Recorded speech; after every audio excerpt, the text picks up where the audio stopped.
ഇവിടെ കോഴിക്കോട് ജില്ലയിൽ ഒരു ചെറുപ്പക്കാരൻ എന്നെ വിളിച്ചിട്ട് പറഞ്ഞു, ഉസ്താദേ എന്റെ വാപ്പാനെ എനിക്ക് വല്ലാത്ത ഇഷ്ടമായിരുന്നു ഉസ്താദേ, ഞാനിപ്പോ അയാളെ വല്ലാതെ വെറുത്തുപോയി. ഞാനിപ്പോ എന്റെ വാപ്പാനെ വല്ലാതെ വെറുത്തുപോയി. ഞാൻ ചോദിച്ചു എന്തേ?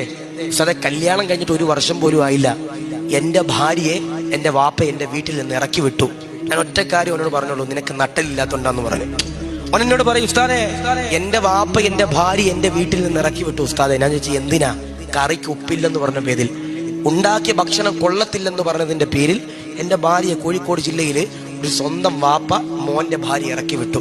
ഞാൻ ചോദിച്ചിട്ടാ ചങ്ങാതി നീ തിരിച്ചു വിളിച്ചില്ല, എനിക്ക് എന്റെ വാപ്പാനെ പേടിയ ഉസ്താദെ. അവൻ പറഞ്ഞ എനിക്ക് എന്റെ വാപ്പാനെ പേടിയ ഉസ്താദെ, അള്ളാഹു കാത്തിരിക്കട്ടെ. ഞാൻ പറഞ്ഞു, ഉമ്മ ആണെങ്കിലും വാപ്പാണെങ്കിലും കൂട്ടുകാരനാണെങ്കിലും കൂട്ടുകാരിയാണെങ്കിലും മൂന്നാമതായിട്ട് നമ്മുടെ ഭാര്യയുടെയും ഭർത്താവിന്റെ ഇടയിൽ ഒരാളെയും കൊണ്ടുവരാൻ പാടില്ല, അല്ലേ? പിന്നെ ഇപ്പോ ഈ ചില ഉമ്മമാർക്ക് ഈഗോ ആണ് പ്രശ്നം. ഈഗോ, മോനെ ഭാര്യ ഏറ്റവും കൂടുതൽ അല്ലെ, ഒരു മോൻ തന്റെ ഭാര്യ ഏറ്റവും കൂടുതൽ സ്നേഹിക്കുമ്പോൾ ഉമ്മാക്കൊരു തോന്നല, അള്ളാഹുവേ എന്നോട് മോന് സ്നേഹമില്ല, എന്നോട് സ്നേഹമില്ല എന്നൊരു തോന്നൽ വരുമ്പോഴാ നമ്മള് ഉമ്മാക്ക് കൊടുക്കേണ്ട സ്നേഹം ഉമ്മാക്ക് കൊടുക്കണം, വാപ്പാക്ക് കൊടുക്കേണ്ട സ്നേഹം വാപ്പാക്ക് കൊടുക്കണം, ഉമ്മാക്ക് കൊടുക്കേണ്ട ബഹുമാനം ഉമ്മാക്ക് കൊടുക്കണം, വാപ്പാക്ക് കൊടുക്കേണ്ട ബഹുമാനം വാപ്പാക്ക് കൊടുക്കണം.